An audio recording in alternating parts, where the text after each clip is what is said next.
Yo, what is up, PPL fans, and welcome to PPL Season 3, Week 3. This week, the Bayern Munich is going up against NecroStevo and his Eterna City Enders. His links will be in the description down below. Make sure to check him out. He's a very cool dude with a very soothing voice, and yeah, he uploads his PPL matches and a bunch of other league content, so you don't want to miss that.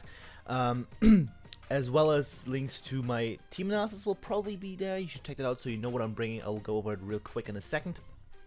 But just so you know the exact sets and the reasonings and stuff like that. Also, make sure to check out Juan. Thank you very much for joining my Juancito, my bad. He's also a beautiful dude in PPL Division 2. Jack for recording match, the non-fanatic. You know him from week 1. Also check him out. And of course, my boy Keyno for the layout that I'm using, as well as Titos for the thumbnails that are, well, as well as the thumbnails for the PPL. So, with that all being said, let's get into the team preview. As I said, as you can see, I'm bringing Thunderous T, which is a Vortex Expert Belt variant, defensive Acrobat, mixed defensive P2 with 3 attacks, no stab, Ice Beam, Shadow Ball, HP Fire, and Recover, offensive Expert Belt Skun Tank, Tailglow Manaphy, and specially defensive, somewhat speedy-ish Seismitoad. So, Necro decided to bring Rotom Wash, Mega Abomasnow, Zygarde, Scizor, Chandelure, and Pangoro. So basically everything I was worried about, but no Clefable. That means Manaphy is free to Sabotage and just win late game. He has nothing that can stop it. The only thing can straight up stop it effectively is Scarf Rotom Wash, and I'm pretty sure I can live a hit. If it comes to a situation, I will of course count that. But yeah, that's the only thing that can actually outspeed it and do a fuck ton of damage to me and probably kill me. And everything else gets bodied. He also doesn't have a Trick Room setup barring Chandelure, which I highly doubt he's gonna have Trick Room on. So yeah, there's that. Also no Caracosta as expected, and no Slowking, which I'm happy about because Slowking is annoying. It's not like it was a huge threat because I have Thunderous, I have Skuntank, I have Manaphy, all my 3 offensive ones beat it. Crobat has Taunt, and Saboteur has Toxic and Knockoff. Excuse me, I need to drink something, I'm sick. So it wasn't a huge issue, but basically I'm very glad to not see Clefable around. And I decided to just lead off with my Thunderous T, just because I can either get a Volt Switch off on anything, or I can probably beat the Zygarde 1v1. If he's not Split F, HPS has a good chance to kill him, I think? Spoilers, the matchup never actually occurred, so I didn't actually have to do the calcs I want to do, but basically I just want to get a Volt Switch off, scout what he wants to lead with, get the momentum going, because I'm fairly sure he wouldn't hard switch a Zygarde into a Thunderous, with the risk of me having the HPIs coming off a 145 base special attack. So, also this week I'm using a different background music, hopefully, so that's gonna be cool. I'm just gonna click the play button, and we're gonna see how it happens. As I said, I'm going off with Thundy T, and yeah. So, Necro's issuing a challenge, as per usual. So he leads off with his Pangoro, and that's pretty good for me, because if he's Scarfed, I have a good chance of living every hit that he has, even Iron Fist boosted Ice Punch. If he's not Scarfed, I get Initiative and see what set he is, and he turns out to be a max speed variant. There is no bulk investment whatsoever, or maybe a little bit, but not much. So, what I'm going to do is just go into my Crobat. Even if he goes for Ice Punch, I can live one, I can scare him up with the Acrobatics. So he goes for Knockoff, and that does 91 HP. That is Adamant Choice Bandit. No way around it, it's almost a max roll too. So, knowing that he's going to go into his Rotom, I'm going to go for U-turn. There's no way he's saying, and if he is, he's Bandit, I can go to Skuntank and live a hit. So, yeah, Rotom takes the damage, that is physically offensive. No way around, that's bulky Rotom, there's no way it's offensive. So, what I'm going to do is go into Seismitoad, and what you will see here is absolutely crucial. He doesn't have leftovers. That will come back later in the game. He's definitely Resto Treasure, he brought it last week. No way around it. So, I'm just going to get my rocks here, because Rotom Wash can't do much to me. Seafruit into Anapanda, his Pangoro, and I spec prep the Adamant Pangoro, which he is. Which means I can just stay and go for Scald, hope for the burn. That's what Scald does, you know. I was fairly sure for Ice Punch. I do get the burn. That will knock him out after this turn, and he goes for Ice Punch as I expected. I shoot at relatively well, and I get frozen, which doesn't really matter because I have Scald. So not too fussed about that, really. So yeah. He's gonna go down to the burn, that's the kill for Seismitoad, and we are up 6-5 already.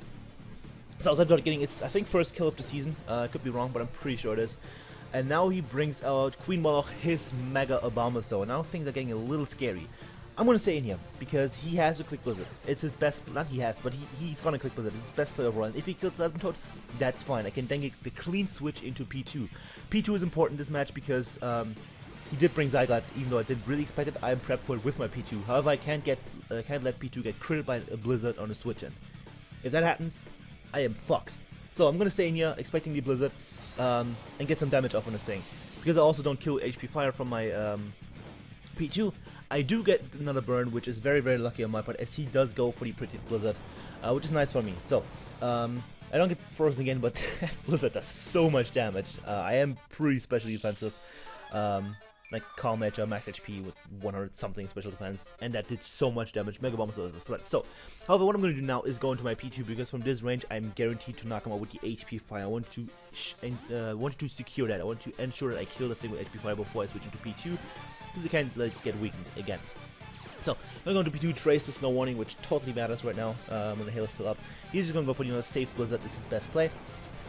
And look at that, P2 choose that. It does quite a lot considering that I'm a Porygon too. So yeah, Mega Bomb is also a cool guy. So he takes more burn damage, and now he's basically dead on switching. He takes rocks and burn. He's pretty much dead. So I'm just going to click recover here. If he stays in, that's fine. I can stall at the hail a little bit. If he switches, it's also fine. And he does go into Rotom. Probably looking to burn me, maybe trick, but as I said, I'm almost absolutely certain that he's Resto Chest. He brought it last week, and Run Wash is really, really important against my team, because I don't have anything that can just straight up destroy its life. So, what I'm going to do is, after taking hail damage, I'm going to go into my Seismitoad. Seismitoad is my dedicated Rotom Wash counter. That's the only reason I really brought it, to make the thing a little less annoying. So, gonna go into Seismitoad. As he goes for the Will-O-Wisp, it's completely fine by me. I don't mind the burn. I'm not looking to do any damage with knockoff this game. He did bring Slowking, so I don't need a somewhat powerful knockoff. So, as you see, I do take hail damage first, so my speed creeping worked out this game. And what I'm going to do next turn is absolutely crucial. I know that he's either going to switch or go for the rest. So I'm gonna click knockoff. And what that will ensure is get rid of his Chester Berry, which means, as he's going to go for rest here, as I predict probably, well, as I predict he's probably going to go for rest, I knock off the Chester Berry, as you see. And he does go for the rest. What this allows me is to go into my Manaphy and set up the Tail Glow. And from there on, I'm guaranteed to get at least 2 kills. And there's nothing you can do about it. So, hell stops. Run Watch is asleep. As I said, I knocked off the Chester Berry. That is huge. Seismitoad putting in all kinds of work right now. I'm going to keep it alive though, because obviously I want to set up my Manaphy right here, right now. Turn 1, I can go for a Tail Glow. Turn 2, I can knock the thing off with an Energy Ball. If he's special defensive, I have like a 69% chance to OHKO him. If he's not special defensive, I just kill him at +3 with Energy Ball. So I'm gonna go for the Tail Glow here. Take advantage of the play I made earlier, and I'm inside. That's the story of this. I'm inside. He stays asleep. This is the last time of sleep. I'm gonna go for the Energy Ball, and that is a dead Rotom Wash.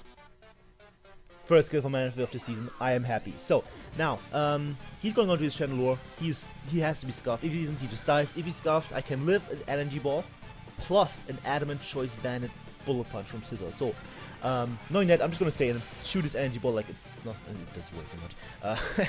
And knock the thing out with a Skull. That's the second kill for Manaphy. And we up 6-3. So, now, if he goes into anything but Zygarde, I'm 100% guaranteed to get another kill unless he's scarfed Scizor. So, if he doesn't go into Zygarde, I'm just going to stay in. However, he does go into Bankai, his Zygarde, and I'm not staying in. I want to keep my Manaphy just in case Scizor gets out of hand. As I said, I can live with Adamant Choice Bandit Bullet Punch and knock it out with HP Fire. So yeah, I'm just going to go make the safe play into my P2. He has to attack me. There's no way he's not attacking me. As I said, he can live with +3 Scald even if he's just straight up offensive, which is insane. Zygarde is bulky. So yeah, gonna go to P2, Trace it, super useful Aura Break. Trace was useful this game. Probably should have brought Analytic in hindsight, but he goes for Outrage and that does nothing. 60 HP. P2 is fucking broken. No, P2 is way too good. I love it. He's going for an Outrage. Of course, he's locked. I'm just gonna click Ice Beam here because he's locked. And if he gets confused, which he doesn't, so he has another turn of Outrage, then that's perfect for me. So, Ice Beam does a buttload of damage, like 65%, which is amazing. This turn I'm just going to recover up. Because he's locked into Outrage. Even with a crit, I'm pretty sure he wouldn't kill me. He might. I think if he gets a crit, it's a roll. But I'm just going to click recover. Doesn't crit me. Gets confused, of course. and P2 is going to get back to a good amount of health. Now, he's not staying in here, and even if he is, he can't touch me. Even if he gets up a DD, he can still live outright and then kill him with the Ice Beam. So, I'm going to click HP Fire here. If he goes to Mega Bomber Snow, it doesn't matter what I click. If he goes to Scissor, however, HP Fire is going to nail him on the switch, and that would be huge. That would basically be the game right there. So, he goes into Mega Bomber Snow, decides to sack that off, which is fine by me. Was his best play at this point, but, you know, clicking HP Fire made me look like a cool guy, I guess. I don't know. It was just in case you want to go into Scissor, and Scissor was still looking kind of spooky because it's a Scissor. Scissor's always spooky. So, I'm going to go for the HP Fire so I can at least show that off. And Mega Monster goes down. We up 6-2. It's the second kill. No, first kill for P2 this game. And, yeah. What he's going to do now is send out his Scissor. And I'm just going to click HP Fire. I'm pretty sure he can't kill me unless he's the Adamant Choice Banner with Superpower. He goes for Sword Stance, which is his best play at this point because otherwise he cannot kill V2. Unless he has knockoff, he probably should have gone for that.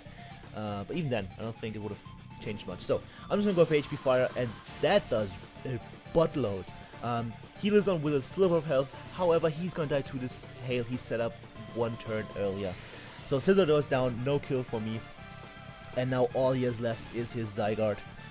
And P2 is obviously the Zygarde counter in the game. Yeah. And I'm just gonna stay and click Ice Beam. And his best play is just clicking Dragon Dance. That's what he's gonna do, or whichever one he has. He ends up doing Dragon Dance. Hoping that I maybe get a ridiculously low roll with Ice Beam, or I do something stupid. And he maybe can kill this P2. However, I don't. I just click Ice Beam. And that is the second kill for P2 of the game. And that is the 6-0 victory for Bayern Munich in Week 3 of the PPL Season 3. GG Necro. That was a fast-paced game. I think P2 Manaphy just did a little bit too much. MVP, I think I might actually give it to Toad, honestly. Toad did so much work this game. However, Manaphy and P2, they also did things, so I'm not exactly sure. I'll probably make it a 3-way tie between these three because they all put in defiance of work.